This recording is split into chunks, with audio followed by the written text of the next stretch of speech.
Welcome back to the Born and Raised Music Podcast. This is Garrett with you here. No Kent for this part. We are following up with part 2 of Beer with Zack Roskop. So if you haven't heard the first part, highly encourage you to listen to it. If you have, though, we're going to get right into it and hope you guys enjoy. Cue the music!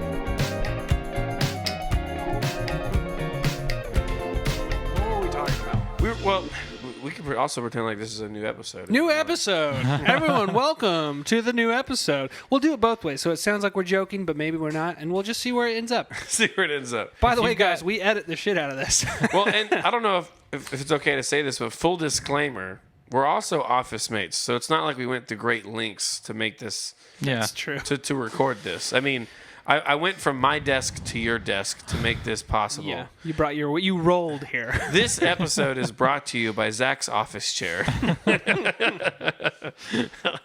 Okay, so this is a question I've wondered for years. We see these huge music festivals. My mind's so beer. Always. It's like, music festivals. Well, and beer festivals. And like an episode ago or last time we did this, you talked about country music being like a couple years behind. We see this in beer also. For a while it was whatever was cool in California was going to be cool in Knoxville 2 years later. Bet on it. And it wasn't necessarily because it was California, but it was just like there was a lot of really great breweries there that were doing some really cutting edge stuff, and it took some time for the palates, if you will, of the people to appreciate that creativity that was happening, which is really fascinating, in my opinion, to see how people's palate for beer changes. I've heard Matt Cummings talk about this. Like, isn't it part of it is that, like, if the trend is one thing in one area and you've been tasting what that trend was, like say it was sours for a while, and then you're primed for the next thing to be a certain kind of beer because you're going from one to the next. Oh yeah, that makes more sense. It happens in music. We sort of call this the flavor cycle, if you will. The circle of life of beer. It's a circle. So yeah, I mean, we see this in beer. So let me give you a very specific and brief example. 3 years ago, you could walk into any brewery in Knoxville, and there was 100% chance that they had on a red ale and a brown ale. Yeah. That's so true. Those were very safe, very delicious, very gateway, very comforting styles for someone to order to learn more about beer. The only place I know for sure that you can get a brown ale every time is Smoky Mountain Brewery. Right? Yeah. Elkmont's got a good brown with their Recluse. Yeah, it's good. But they're also, to that point, those are also brew pubs, right? They have a certain safety net of food service. Now, it's very challenging to find a red ale and a brown ale. What's changed? People's palate has changed. Their understanding of beer and the willingness to explore the creativity has changed, and it's fascinating. You just mentioned that about country music, and that's what made me think of it. Okay, so the next question is related to beer festivals. And I know one of the questions I have related to beer festivals is live feeds, and I want to get into that a little bit. And by beer festival, you mean music. I keep saying, I'm sorry, guys. We were fine to answer. I mean, we work on beer festivals too. I think that's something that people maybe don't realize. Well, we do a lot of live music stuff. We could do an entire episode on beer festivals festivals because I have like. There's a lot of things happening in the beer world regarding beer festivals because there's so many of them, and which breweries are relevant for which festivals, and who are the demographics. You could totally replace the word beer with music, and it's the exact same. We're so saturated with music festivals right now. Think about it. Okay, so this is my music festival question. Okay. I look at let's just take Bonnaroo as an example. I look at all these artists, and I try to imagine the cost or the expense of booking these artists. And I have a really hard time wrapping my mind around the idea that they're selling enough tickets to cover the costs of all of these artists. And I sort of think about it a little bit like Netflix, where we see these movies that have a $10 million, $15 million budget to make a movie that's only available on Netflix. And I'm like, are there really that many subscribers to Netflix that they can have a $15 million budget for just one movie that maybe 20% of the subscribers actually watch? I mean, how does that sort of work with these major... I mean, are artists... This is the question, and I'm sorry, I've rambled a little bit. Are artists getting paid slightly less to do a festival because they can go in and go out and not do the whole shebang, or no? No. How Generally speaking, no. How is it possible to have so much star power in one space at one time and to afford that? They're actually getting paid more typically for festivals Way because more. they are for other plays. Because they're a draw to the event. Because festivals make a ton of money. It's all about, yeah. To answer your question, you take yes, a ton they of can afford risk, it. and you can lose, as we're seeing play out Oh in my front of our God. eyes right now. You Yeah. can lose an enormous amount of money in the live entertainment industry, but you also high risk, high reward. So The reasons bands make more money is because try to think of every band playing at one festival as its own separate club show. Say they're happening in places close by, but all separately. Okay. Think about the cost involved to hire a sound guy for each one of those shows, to hire staff for each one of those shows. Lighting, Festivals pool resources, and that's why they're able to bring all these bands into one place. And after a while, like the experience of going for an entire weekend and experiencing all of these bands at one time became a big selling point, and it just kind of like skyrocketed and took off, and the festival industry is still growing right now. So it's a handful of things. I mean, you have to look at the calendar date. Like what these bands are selling is an experience that they can provide once a day. So they have 365 days to sell, and so they're not looking at what's the most amount of money I can make this night? What is the collective most amount of money I can make out of these 365 days? That makes sense. I mean, we do something similar with Knox Brew tours. Right. So Saturdays are the most profitable days for us. We have 52 Saturdays a year. And I hate it when Christmas falls on a Saturday. Yeah. Because now we have 51 Saturdays a year, and then 4th of July falls on us, or yeah, something. exactly. Yeah. The same thing happens in the music industry. So Saturdays are obviously the most valuable days because that's when people are available.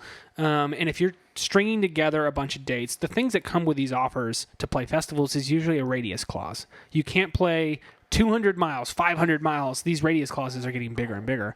But you can't play within a certain amount of time and a certain amount of area around these festivals. So it's like, okay, well, great. So I can't route there. And I can't play any time around then. So I'm literally just driving to that place to play the show. So hypothetically, if I'm just making this up, but if Lizzo is playing Bonnaroo June 1st, how big is that radius? She's not playing the Southeast that year. The whole, not Right. even like Atlanta? So if you live in Nashville, No. and if you live in Nashville and you're a big Lizzo fan, she's not going to come play Bridgestone in April before she plays Bonnaroo in June. If you live in Nashville and you're a Lizzo fan and you see Lizzo's headlining Bonnaroo, That's going to be her play. and you don't want to go to Bonnaroo, then you're just like, that sucks. Shit out of luck, See my her man. next year. Because, I mean, maybe she'll play really early in the year or really late in the year. It's usually like a 6 to 9 month window. And those clauses get bigger as you go farther up on the billing. Right, But I mean, like festivals Miami. festivals Miami's- fall right in the summer, right? Yeah. So that means 3 to 4 months on both sides of the summer. So you're taking out peak touring season. So how does she make her money then? Just not playing the South? She makes Did her you money, earn Money from playing Bonnaroo. yeah, they pay her a ton of money to come play, Especially Bonnaroo. at the headliner level. The headliner level. So yeah. basically, instead of doing 3 concerts, she's getting all that money in one show by not doing the other shows. Essentially, yeah. Okay. This is fascinating to me. I hope other people are as fascinated about this as you are. It's fascinating, but it's also so dramatic and hard for the industry because it's just a lot of like shoulder to shoulder bumping of like, whoa, I don't want to step on your proximity clause, and I want our festival to sell well, and getting proximity clauses waived. You can take reductions. Yeah, on we're the dealing with it for comparative to Bonnaroo, with really small scale festivals in a mid market like Knoxville. We deal with it as well. It's pretty much, we take on a huge risk too, because when we start a festival, a lot of times the first year you're like, we just want the best band we can get, so we're just going to waive our proximity clause in hopes that we can get bands that we shouldn't be able to afford. Well, I also would imagine, and correct me please if I'm mistaken, but let's just I'm going to pick someone random. Artist B. Yeah. Okay. love Artist B. Yeah. So Only their first 2 records though. Yeah. Seriously. What happened, man? That's Cardi B's brother, just to be clear. So if Artist B, you guys want to book Artist B for a music festival here in Knoxville, it might actually help you if Artist B plays in Knoxville 2 months prior, because then it's building an audience for the people that fall in love with that artist, or am I wrong? Absolutely not. Not 2 months. I would say Maybe generally 6 speaking, months. no. Generally speaking, no. It depends on the artist and where they are in the trajectory of their growth, and how well people are responding to them. Generally speaking, they're not going to play. It's not a good idea to play one market within a couple of months. Okay. I would say if your hometown plays, you probably want to keep to 3 to 4 a year, and you only want to headline one of them if you're a brand new band. If you are a band that's playing an out-of-town gig, I would try to keep that market to maybe twice a year. Twice a year. Okay. Fascinating. Okay. Next, 3 times if the opportunities are great. on the beer festival front here, and this is, I think, a question specifically tailored for Are we actually festival. talking about beer festivals this time? No, gosh, why do I keep saying beer festivals? I'm ready for a question about a beer festival if you want to drop for one on me. music festivals. My brain is just, it's hardwired for beer, and I've had a few beers. For the two of you who organize music festivals, so obviously when you have multiple stages, there's overlap, and that's by design and so on and so forth, right? How do you gauge the demographics in a way to where you don't necessarily have 2 artists where the people are frustrated because they really want to see both artists and they can't because they're playing at the same time? Like, how do you very carefully? How do you juggle? How do you juggle that? Yeah, that's a challenge. Well, I mean, really what the goal is, if we're putting together a music festival, is to have a coherent lineup to where every choice you have to make is a hard choice, because you see the lineup and you want to see all of the bands playing. If we're doing our jobs well, hopefully somebody who's going wants to see every band, and it's just not feasible That's most of the time point, yeah. for music festivals. And Well, in the case of Rhythm and Blooms, I felt like China always did a really great job at that by either convincing the artist to play multiple sets, which always really So helped. you gave him multiple, right? Mm-hmm. So it's like, okay, they're going to do a full band set here, but then they're going to do an acoustic set later over here, Right. but then they might be a part of and that brings up a good point. It's easier to do with a 3-day festival versus most of the ones that we're doing right now are 1-day festivals. So if you've got a band coming in for a weekend, it's a lot easier to get them to do multiple sets than to be like, hey, can you play 3 times on this one Saturday? Right, and we also had 7 stages at one point for Rhythm and Blooms, where some of the smaller ones we have 1 or 2. Yeah.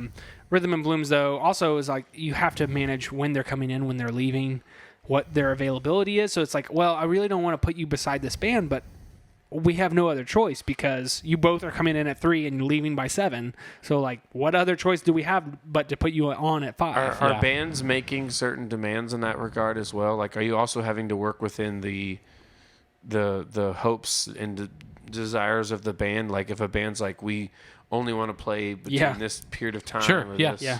Yeah. New Respects for Southern Skies is doubling up. They have a gig that night in Nashville. They were asking us if they can leave. Road Warriors, right I there. love man. it. They're really going after it, man. They were like, would it be okay if we pack up our stuff from the stage, leave immediately? Can we be able to be out of there within an hour? And we were like, yeah, we can make it help happen. you with that for sure. A Fascinating. lot of logistical planning involved in big music events that I think a lot of the general public doesn't realize, but it's, we all... So have some love for your festival planners.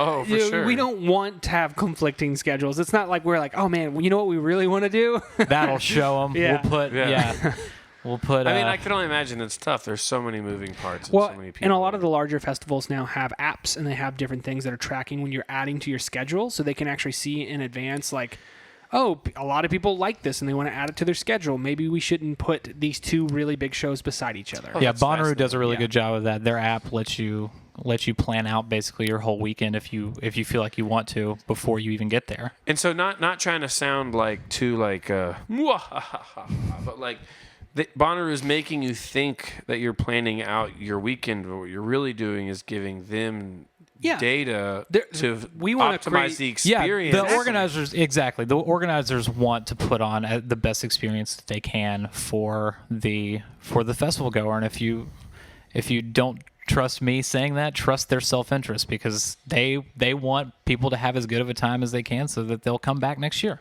Oh, okay. Still on the music festival. You did it. Emphasis. So proud of you. No, Foo Fighters. The music festival. I've seen a few times music festivals happening, mostly in Europe.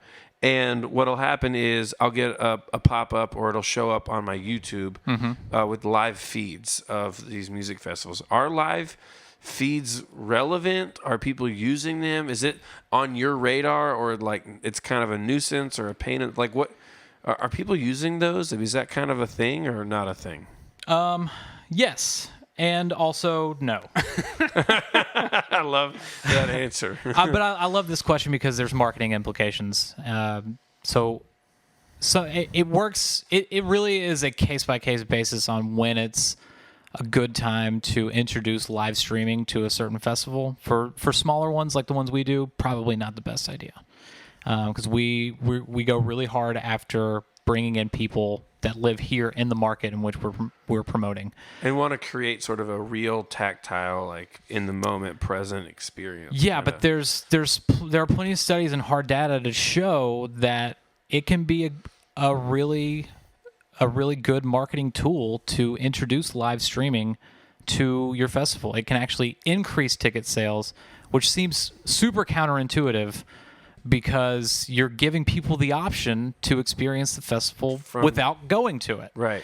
And it can also be an increased revenue stream if people are paying for it, or if it's funded by sponsorship dollars. But I think I saw somewhere like on average, festivals that introduce live streaming or give people an option to live stream the festival as it's happening increases ticket sales year to year 25%. Which is huge. I guess they see something they like, and then they don't want to miss out on it. That's exactly what it is, and it's Coachella. I think it does the best job of it, honestly, and it works. It works for the entire industry. It's not just for that one specific festival. Say you live in the Southeast and you're watching a live stream of Coachella in April. You're probably not likely to buy a plane ticket and go see Coachella next year, but you might be more willing to go to Bonnaroo in June. Well, and it helps the industry. It helps the industry, yeah. And I see this with Knox Brew tours, where I'll do 3 social media posts promoting the Beer Geek tour, and then we operate the tour, and then the tour's over, and the participants who took the tour took pictures of us looking at East under a microscope and took pictures of the hydrometer demonstration. And after the event is over, and people see the social media posts of the people who are on it, they're like, "Oh, I wish I had done that," or "I want to do that." The information that we shared prior to the tour wasn't enough to motivate them to purchase the ticket. Ironically, seeing it after it happened or while it was happening was demonstrating your product. This is marketing 101. We did it a lot at Apple when I worked there. I mean, the whole Apple store is based on like, you want to buy a computer, you want to come test drive it. You want to go test drive a car before you buy it. And this is, how do you do that with an experience? The only way you do it is through something like this. And so I think it's incredibly valuable. It's incredibly expensive to do it for a music festival, because you have to buy what we were talking about earlier, the rights. there's sync licensing rights that come into play. So you have to negotiate that on top of what you're paying these artists to just perform. Yeah, the technology involved in live streaming is not all that expensive anymore. Right. That is coming down, but you want to make sure you're doing it well. Right. So you're not going to cut corners there. But like to your point, Kent, was like you mentioned Rhythm and Blooms. It's like I saw 50 ads for Rhythm and Blooms, and then none of them motivated me to purchase a ticket at that moment. Yeah. And then I saw my friend posting a video of Darren King from Mute Math crowd surfing, and I was like, damn it, why didn't I buy a ticket to that? Why am I not there? Why am I not there? And so then it was like, okay, next year I'm buying a ticket. It was essentially the live feed. It was someone. That's why anytime we are able to have the budget in any given festival or event that we're doing, if we're able to hire a videographer, because it's so important to build content for the future. Like if you hire a videographer and they're there on the day, it's not going to help you obviously promote for that year because it's too late by that point. Next year. But for next year, exactly. And photographers the same way, as long as people have content to see what it is they would actually be getting into if they buy a ticket. That's how you get new people to come check out your thing, is by giving them a little glimpse, showing them what exactly it is that they're going to buy. Okay, so this is pseudo related to music festivals, but we're moving into a little bit of a different realm here. Artists, right? Your band. Let's Artist B, as we refer to. I don't know that we can afford Artist B. They're to be out of our honest. price range Yeah. now. So Artist B here. If we were to imagine a pie chart of revenue streams for an artist, obviously there's what we'll call your talent fee or your booking fee, getting paid to do a show, and then you've got merchandise, and then you've got actually selling your music, which it appears to me seems to be a majority of that selling of music is digital. Not as much records and CDs, obviously. I mean, what is the average artist revenues pie chart look like? Are they making the majority of their money doing shows or selling music on the internet, or selling a song to a commercial, or selling T-shirts? Like what? Is selling music digitally, are you going to make a living selling music digitally or not really? If you were to look at the overall trends of just the music industry in general, I would say selling digital downloads is probably not the way you're going to make money It's anymore. dead, yo. I say that with a general, because with a certain amount of general speaking. And when you say digital because- downloads, are you referring to both me going to iTunes and buying that song for 99 cents and also me listening to it on Spotify? No, those are two separate revenue streams. Completely separate, yeah. So that's why digital, I'm asking. yeah, digital downloads are donezo. He's right. I mean, they are trending downward hard. And Spotify and Apple Music and all the streaming platforms are taking hold. They're starting to level out. So I think that we're right at like 13 or 14 billion in revenue from recorded music as a revenue stream, and that includes all the recorded music. I think at its peak it was like 29 or 30 billion, but now it's leveling out. It dipped obviously when record sales stopped and illegally downloading happened, and then it started to come back up, and now it's starting to level off. We'll see. Hopefully we'll continue to see growth, but the growth has started to diminish slightly over the last 2 years. But also it really depends on your band, your audience, and your genre. So some genres still sell records. Yeah. And not just vinyl, but CDs. Some people still, I don't know where they're playing So them. that's kind of the challenge of talking about the music industry as a whole, is that genres have different sort of, like there's such a difference. Yeah, in it's genres. different for Consumers everybody. have different habits. We can speak to trends, but there may be an artist out there listening to this right now. I hope you don't hear me saying that digital downloads are dead, yo, and be like, oh, it'll never work for me. It might. Yeah. It might. Well, it probably won't. Yeah. But it might. and I guarantee you there's probably some people that are in Americana and country that are like, you guys are crazy. I'm selling so many CDs right now and selling so many digital downloads because that, like I said, country's 5 years behind. Same with Americana. Like those trends are still catching up. But eventually, yes, streaming will be the way that we probably make the majority of the money off of recorded music. If you have a generally older audience too, I mean, the age breakdown of who's still buying music that you can download, it's older people. My dad still downloads music because he would much rather have things saved on his whatever weird freaking smartphone he has. Just get an iPhone, Dad. That's why I never text you back, because it's not an iMessage. I hope he's listening to this. Hey Kent, it's your dad. Call me back. Why did you? I saw your missed call. You didn't need to leave a voicemail. But he doesn't. He still at this point doesn't trust streaming to be able to take his phone and play through his Jambox or whatever weird knockoff brand of Jambox he has as a Bluetooth speaker when he goes on the golf course or down at the beach or whatever it is he's doing. He wants to feel, and I get this. I see it in my dad too. He wants to feel like he possesses the music that he wants to listen to. Yeah. And if, I'll be honest, if my iPhone lost service, I no longer have that music. Yeah. Because I rely on Spotify. And I showed him Spotify, and it was awesome. He was super excited about it for like a day, and then I never heard of him using it again. They don't want to choose. Yeah. We want to choose. They don't want to choose. They want it chosen for them. And we can dive into this for a whole nother podcast. Yeah, sure. But wanting to choose, I think, is part of why silent discos are so relevant. Yeah, I would It's say because if I'm at a club and I only have one choice of music. Yeah. Whatever the DJ's playing. And if I like it, I stay, and if I don't, I leave. But with a silent disco, you keep that party going. you've got options. 1 in 3, we have pretty good odds we're going to play a banger on one of those channels. Absolutely. We've put a lot of thought into what the one specific thing that makes silent discos so popular, because we want to reverse engineer it and keep trying to inject that into other things that we do. But we can't seem to figure it out. We can't into another We can't thing. seem to crack that code yet. I'm glad it's going really well. Yeah. But we're still trying to nail down exactly what the one thing that people really love about it. What is it about it that what at its core gravitates? The best hypothesis that I've come up with, and I'm still just guessing at this point. We need to just put out some like customer surveys or something. It? Why do you like this?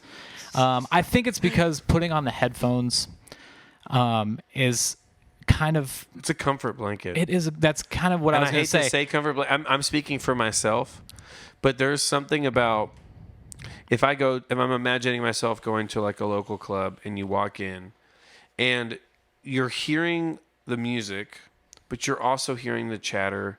You're hearing the door opening and closing. You're hearing people clinking their glasses. You're really aware of yourself. It's a sensory deprivation. And you're sort of in this Kind environment where it seems like everything you do has an impact on what's going on around you. But when you put the headphones on, all of that goes away. The consequences just fly out the window. Yeah. The only thing that I have for this that's like relevant data to actually look at is an article. I wish I could cite what publication it was in, but it was an article I read a couple years ago about Halloween and why people lose their fucking minds on Halloween for Halloween parties. And it's because masks kind of take you out of yourself. It gives you a chance to kind of lose some of your inhibition. And silent disco, I mean, every time we do a silent disco, we do pretty well with alcohol sales. So you combine that element of losing inhibition with a kind of mask to where you can just be as free as you want to be and sing as loudly and as terribly as you feel like. We have yet to do a Halloween silent disco, but that one's going to be wild. Okay, Yeah. so when I put the headphones on, in a way, it doesn't matter what's happening around me. Yeah. But if I'm in the club, it always matters what's happening around me. Yeah. And I think that might be the key. Okay, so you said something I have to dive into a little bit more. Okay. You said, and I think I know the difference, but I got to dive in more. You said listening to your song on Spotify and purchasing your song on iTunes is different. I know it's different, but how is it different? It's just different revenue streams, so you're paid differently. So a download is worth 99 cents. A stream is worth whatever fraction of a penny that company decides to pay you. And essentially, it's sort of the model between me purchasing a kayak and me renting a kayak. It's sort of like a little bit. Sort of. Kind I mean, when I listen renting to the song, when I but yeah. listen to your song on Spotify, I'm borrowing it for 3 minutes. When I purchase your song on iTunes, I now own it, can listen to it anytime I want, and never pay. Yeah, for you it. don't have to pay a subscription. Is that a fee, so- weird analogy? That analogy kind of tracks, but it's not exactly. It's not exactly the way that I would describe it in terms of how it gets paid out. Because like if you're renting a kayak, you're paying them a not insignificant amount of money. They don't have to rent that kayak out 1,000,000 times to be able to see like a significant return. You're saying this, But I mean, for the most part, I mean the concept. I think that's fundamentally the analogy is accurate, but the issue is that the numbers are not. yeah. Because you rent that kayak out 10 times, it's paid for, but you got to play a song 1,000,000 times before it gets that. Yes artist. and no. Yes and no. I mean, I think it's kind of. I kind of like the concept. I'm going to preface this with, I don't make a living off of streams, so it's way easier for me to say this. I think that those pain points that musicians go through, I understand and empathize with, because it's definitely difficult to get those streams up. But from just a capitalistic perspective, you are only getting paid when your song is successful. Think about how many records you bought in the 90s that you listened to one song, and then you were like, you know what, I'm done with this, and then you stopped, but the money was already there. 1998, I had in my possession, inexplicably, 2 Chumbawamba CDs. So like they're getting paid. So you're only getting paid when your product is getting used, and it has to be a catchy song. So it's driving creativity towards a new thing, which we're seeing that they're calling it the Spotify sound now. But like it's changing music in a huge way. Maybe for the better, maybe for the worse. I don't know. Depends on who you ask. Yeah. So this might be a stretch, but if I'm an artist and I put my song on Spotify, is this sort of the equivalent of me being a brewery and then serving my beer at a beer festival? Like I'm No. essentially giving this product away at a cheaper You're cost. not in giving hopes, it away though. That's the thing, is I've seen artists make a ton of money from Spotify. Okay, they're making some money from Spotify. Again, A lot of money from Spotify. there are things I think in that analogy that does track a little bit, but I don't think it's a perfect analogy. One reason is for streaming, there is, and I'll always bring it back to this, there's a marketing aspect to that, because if you put your songs out there to stream, there are different ways that people can discover your music. So outside of just the money that you get, X number of plays yields Y amount of dollars, there's also, you're getting your music out there to more people who could connect with you and maybe buy merch or actually buy a vinyl record or come see your you're show. opening yourself to other streams of revenue. Sure. I think that's one argument with it, but I do think artists are making money off of it. I think we're just we're just now starting to put perspective into how many streams a song really deserves and gets. So you hear the number 1,000,000 streams and you think that's a huge deal, and maybe it is, maybe it isn't. We won't know until like this thing develops a little bit more and we really see listeners' habits as people adopt Spotify or these streaming platforms as their sole listening experience. So once they've done that and it's a full market saturation, everyone's on streaming, you'll start to see what it's like. What is 1,000,000 streams worth? Maybe 1,000,000 streams is not really that much. We don't know quite yet as But we're time will adopting. tell. Exactly. And again, there are implications outside of the money you're actually making from that 1,000,000 streams if you get there. Specifically, the number 1,000,000. If you've got Spotify streaming numbers in 7 digits, we're talent buyers as well. If somebody sends us a request for a booking and they have kind of reached that 1,000,000 stream threshold, even if it's a band that hasn't played in this market before, we are much more willing to take a look at them and see if we can. It's a Oh yeah. Yeah. Absolutely. It's a valuable metric Okay. too. So outside of the money that you make from that, it also can help you book gigs while you're putting together a tour. And this kind of goes back to brand identity for artists. You have to know what your identity is. What is your proposition value? Like we were saying before, a lot that of includes artists. your demographics. Yeah, a lot of artists just like, well, you know what, streaming is not your thing. Don't lean into it. If you're still selling a lot of records, let that be the thing and tout that number. Those numbers are still relevant. If someone tells me they sold 10,000 units in this market, I'm gonna go, well, why are you talking to me? Why aren't you talking to AC booking a bigger room? Like, those numbers are valuable. Yeah. So So that would be a red flag.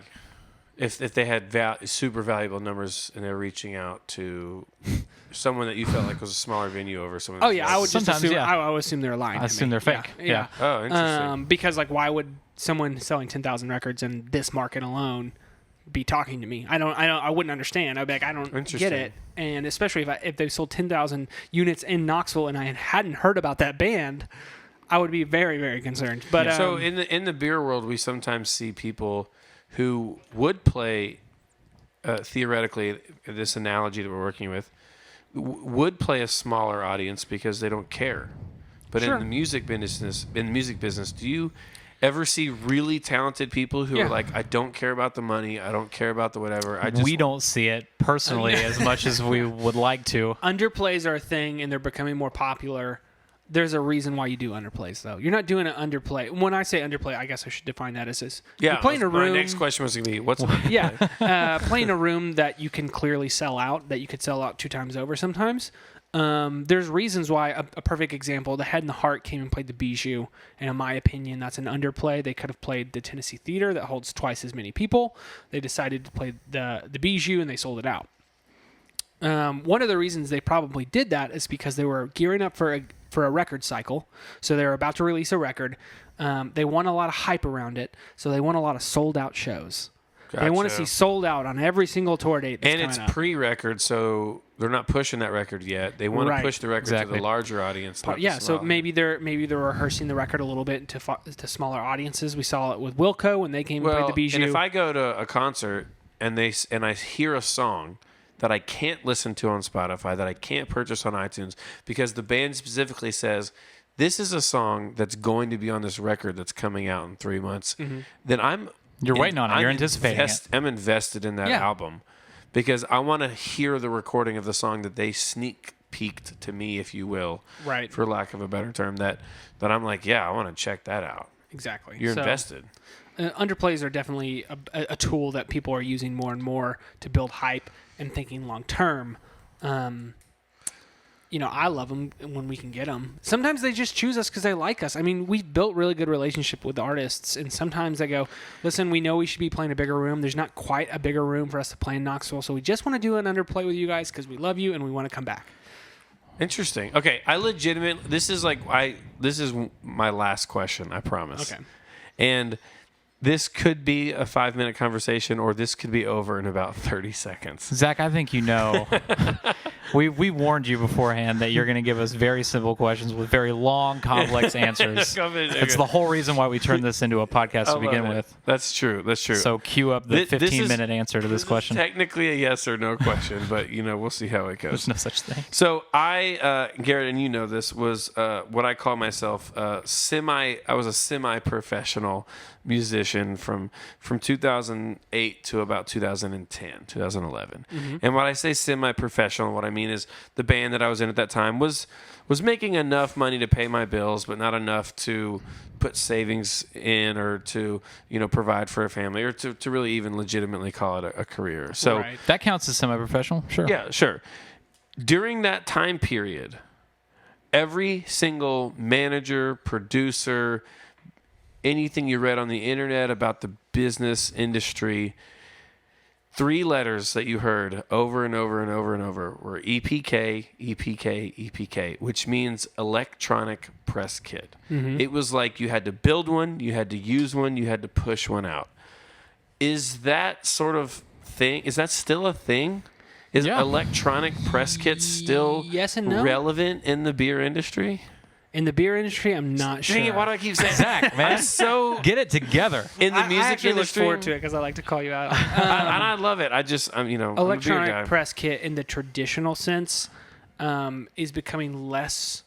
I guess we should define what an electronic press kit is. Well, yeah. So, I Well, mean, I I mean, it guess does in a have a loose, pretty in a strict loose definition. definition, yeah. I mean, I think electronic press kit is definitely still. I'm sure Garrett and I relevant. we're both talent buyers. I'm sure we both have thoughts on this. Yeah, I mean, okay, so Kent kind of mentioned this earlier. As a talent buyer, we look at metrics to decide whether or not we want to book a band. And an electronic press kit is essentially you're putting your best foot forward when you're introducing yourself to someone and saying, here's all the great reasons why you should know about me. Maybe it usually includes a great photo, includes some press quotes if you have them. It includes, especially for us, video of your live performance is super valuable to promoters. And then just like a one sheet of the great accomplishments that you have. That saves us a lot of time, and you'll get quicker responses of a yes or no from us, which is super valuable in the booking process. But it also works in the press industry when you're trying to get coverage for your band. It allows us to know who you are quickly. So yeah, it's definitely incredibly valuable to have, but you have to do it well, and you need to keep it to the point. To the point. Yeah. Like it's a one sheet resume. This can be, and probably will be, frankly, its own podcast episode. Oh, you guys at some point. We've got a lot. We've got a lot of thoughts. We'll find a publicist or something to bring on and talk about that, because I think that's a good. Yeah, we've got plenty of perspective as talent buyers for how important it is, but we don't know as much about the publicity side of things for electronic press kits. Look, anytime a band is reaching out to try to get booked, especially if it's a market they've never been to before, and they're trying to break in and reach out to people that they've never worked with before, you're always going to have to give some kind of reason for that talent buyer to think that your play is going to be valuable. Yeah. And nobody's sending care packages anymore. Nobody's sending, like, if you send me a CD, I don't have anywhere. I can't play it. Where are you playing it? I don't have a CD player. So I think my car does, but I have a really old car. All of these, whatever you're sending to a talent buyer is a press kit, and it is digital. Would you be intrigued, or electronic rather, if an Americana artist sent you a cassette with their music? I would be annoyed. Would you be annoyed, or would there be a small part of you to be like, nope. Okay. I wouldn't even know. Like, I'm going through my mind right now. We own a lot of audio equipment doing what we do, and I would have to call several people to figure out how to play it. And like, think about it. Like, there's emails I open that I don't read. So like, why would I play a cassette? Like, I'm just trying to think of like interestingly like creative guerrilla marketing. I get that for wanting to stand out, but it's just, you just have to make it as easy as possible. I mean, it's not going to help you get booked. Garrett and I may have a conversation where we'll be like, look what this guy sent me. Yeah. We're not going to listen to it, though. We might have a laugh about it, but we're not going to listen to it. Yeah. And if you're just trying to provoke some sort of reaction, there's probably more creative things you can send. to do. And to that end, send me however much money you spend on that. Just send me $5. Send me $5. I'll be more likely to book you. To that end, making it as easy as possible for whoever you're trying to get to listen to your stuff.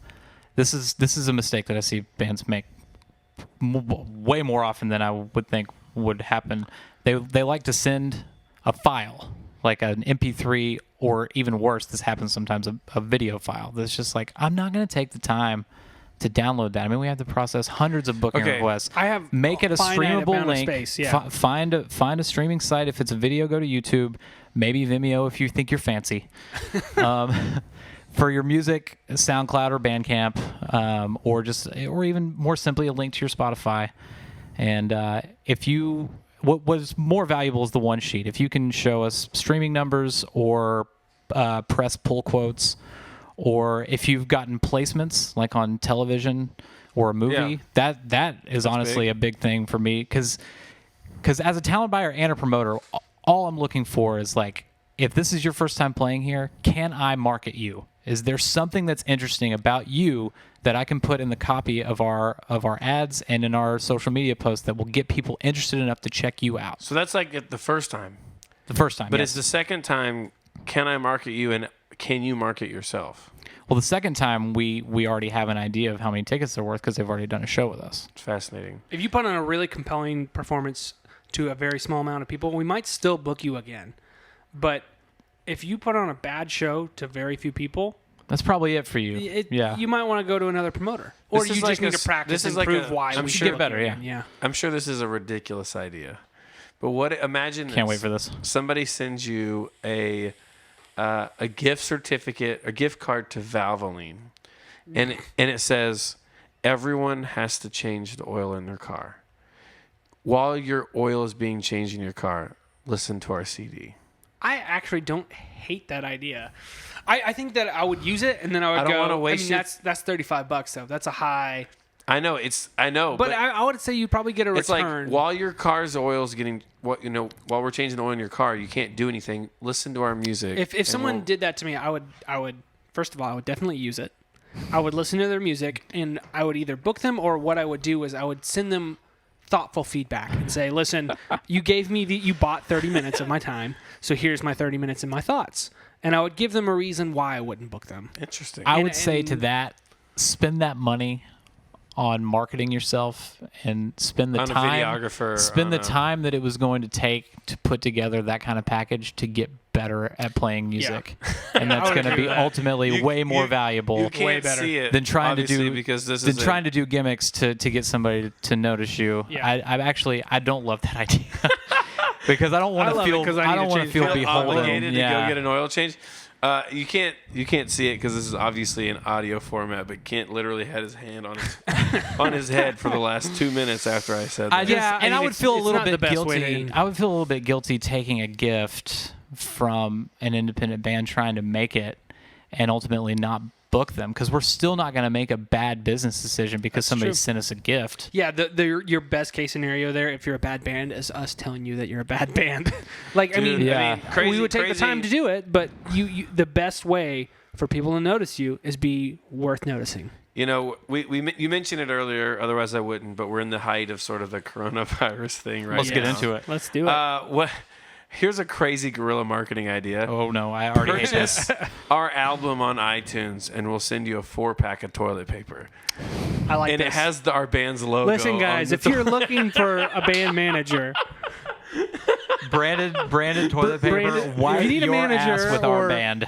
But every single time you go to the bathroom, you're thinking about this hire this man right now. No, Hire no, this is Zach. a terrible He's got idea. plenty of great ideas. Zach, I love you. You've got great ideas. This is not one of them. But for real though, thank you guys for letting me pick your brain for a little Thank bit. you. Absolutely. You're two individuals that are doing some really great stuff in the Knoxville music community, and it means a lot to me, and I really appreciate you. We have you on the show right now. Where can these listeners hear more about what you do?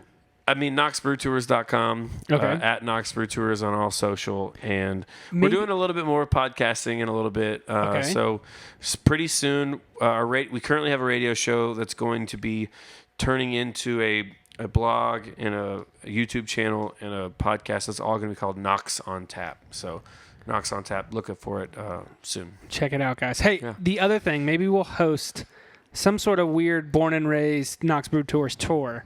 Oh, that'd We'll be invite great. all you guys out to it. You guys got to come and check I think, it out. So we've done That would be food. fun. We've done food and beer pairings. Yeah. We've done a lot of cool stuff, but something that we've never done that I think the three of us could really curate and be really special and unique to Knoxville is a music and beer tour, where we pair music with beer, and that could involve artists or recordings or anything that we could really dream up. I think would be really special. Well, if you like that idea, hit us up on social media. Yeah, let us know. comment.